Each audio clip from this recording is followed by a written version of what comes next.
Brian, good to see you made it back from your first outings in your battleship. Now, today we're going to cover cruisers, the backbone of any navy. Firstly, we're going to have a look at the basics of aiming and armaments. Most cruisers, I say most because the British for some unknown reason don't seem to have high explosive armour, most have two main firing modes, armour piercing and high explosive, and learning on how to correctly use these is most important. It's best highlighted in earlier ships due to their general higher fire rate, as we will shortly see it being demonstrated by the American captain in the USS Marblehead here. Now, lower tiers are extremely important. These give you the basics, the very understanding of how to use your ship. Now, as a cruiser, your primary targets are the destroyers. The destroyers on the enemy teams, very fast, very sneaky little blighters, are a massive threat to your battleships who are there to protect you. So you should always focus on destroyers first. We are given various tools to help deal with these destroyers, such as our air spotter aircraft or fighter aircraft, who can see behind islands when you can't. And you're also, for the most part, equipped with hydroacoustic search. See that little headphones? Yes, the little headphone symbol with the little destroyer symbol in it. Bit of a giveaway, really, what that's for. And don't forget to make use of these. These will spot anything within the designated range, depending on your ship. Most start from about 4 kilometers. And not only do they let you see destroyers, they also give you advance warning on torpedoes fired by destroyers. So this is incredibly handy, not just for yourself, but for your team. If you know there is a destroyer in the location, use your hydroacoustic search, and this will grant advance notice to not just yourself, but to everyone who could possibly be under threat. So, as we have cruisers, we are going to focus firing armour piercing. Armour piercing, when penetrating and causing a citadel hit, as seen here, is devastating to the enemy. Although high explosive does do consistent damage, armour piercing, if they are presenting a broadside like that lemon, then it is by far the most effective. We do see our American captain fire armour piercing at a non-broadside target, and you can see the difference. The damage is minimal. Also, take account and be aware of all your armaments. Okay, granted, only the early American cruisers have torpedoes, but we are using our torpedoes here effectively to take out that cruiser.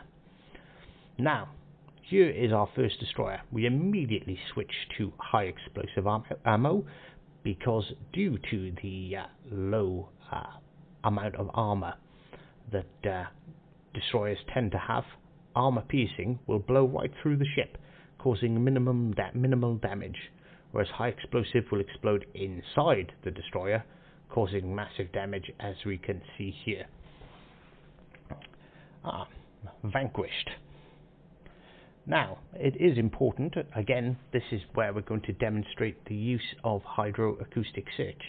We have a destroyer, he's within 4 kilometers, and he has used his smokescreen. Without having hydroacoustic search up, he would be unspotted. We would not know his location. So we fire up the hydroacoustic search, he's clearly visible, and that allows us to end this little blighter and stop his reign of terror. Also, as you can see, we've seen his torpedoes as they were launched, giving us plenty of time and notice to evade, and anyone else in our vicinity too. So, don't forget, not all cruisers are created equally. Here we have the French cruiser, the Emile Bertin, as you can see, its guns are extremely accurate and fire relatively fast. Although due to their low caliber, they cause minimum damage. So it is highly important when using such a ship to focus your fire on broadsiding cruisers and take advantage of its accuracy to have multiple citadel hits to effectively remove the enemy from the battlefield. We will see further examples of larger caliber guns doing something similar. And there we vanquish that Marblehead rather quickly through broadsides. Now, some cruisers, like the Japanese, have torpedoes. So do the Germans. The Americans don't, however, and here we can see them being effectively used. Now, the higher tier Americans do not have torpedoes, but they do have very large guns, which allows you to cause massive amounts of damage to silly players who decide to sail broadside. They can even penetrate battleships fairly regularly and even through their citadel. So knowing your ship and its limitations is incredibly important. The Americans' high tiers don't have torpedoes. The Germans have very short, very fast range torpedoes, and the Japanese have slower but very long range torpedoes. The tier 6 Japanese cruiser, I believe, can fire up to 10 kilometers. So it is always worthy noting this. Now, be aware when you're in a cruiser. We have seen this several times already, but just to reiterate, if you are going to sail broadside in front of ships, expect to not live very long. As a cruiser, you should be using the islands and your battleships to distract the enemy targets whilst you fire from relative safety. And pay attention to the map. This Pensacola, if he was paying any attention, would have realised that the de Grasse that was just in front of him got completely annihilated by a battleship. But because he's not paying attention to the map and is not aware of what is going on around him, he is going to continue sailing in a straight line on the exact same path that saw the de Grasse come to its untimely end. So we can see him coming as our battleship. We're sitting here, we're posting up, we are ready, and we fire.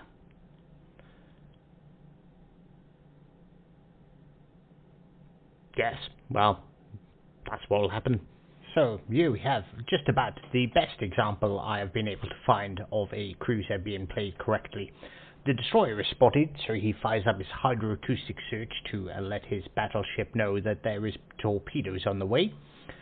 Unfortunately, the battleship was either not paying enough attention, or we just didn't give him enough notice, and he is torpedoed and completely obliterated by the destroyer. So the destroyer is taken out, and the cruiser is left on this flank by himself against 3 battleships. A very dangerous position. So he's using his spotter aircraft to keep the battleships spotted, whilst retreating behind a rock to take cover, where he can effectively use his 7,400 hit points remaining to cause considerable damage to the enemy. So we post up behind this island and start lining up high explosive shots. High explosive is generally, particularly at range, the most effective form of fire on battleships, as the fires can burn for up to a minute, causing considerable damage, especially if multiple fires can be set on ships. And there we go, we have set the Arizona on fire. As we continue to assist our destroyer, who has fired off torpedoes but has also come to his untimely end, as we wait for backup to arrive. So, as you can see, firing on this Nagato, and this Nagato has used his repair kit with one fire. Silly man. If we set another fire, we will spend the next minute burning that ship down, which is the aim of this captain currently.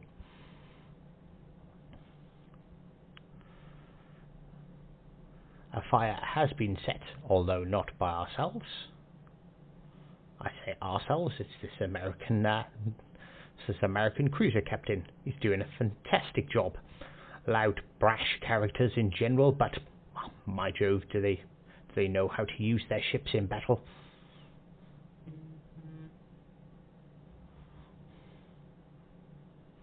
So, due to the risk of being spotted by the Nagato flanking around the side, our captain pushes forward and tries to take out the most immediate threat, which is this USS Arizona. Constant barrage of fire. If you notice, he does quite frequently change his course and direction to limit the risk of being hit by incoming fire.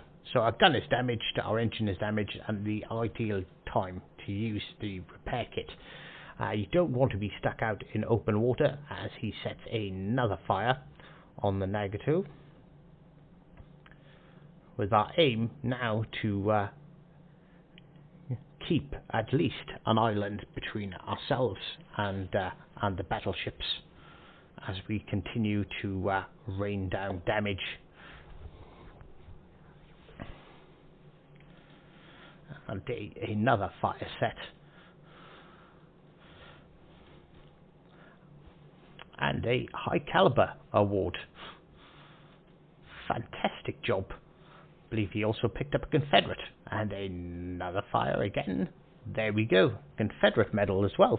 Devastating strike on that destroyer. Fantastic work. He's already sunk 3 enemy battleships, and I feel that would have been considerably more if the battle didn't come to the end, but the enemy being forced to retreat. So, I hope you've learned something today, Brian.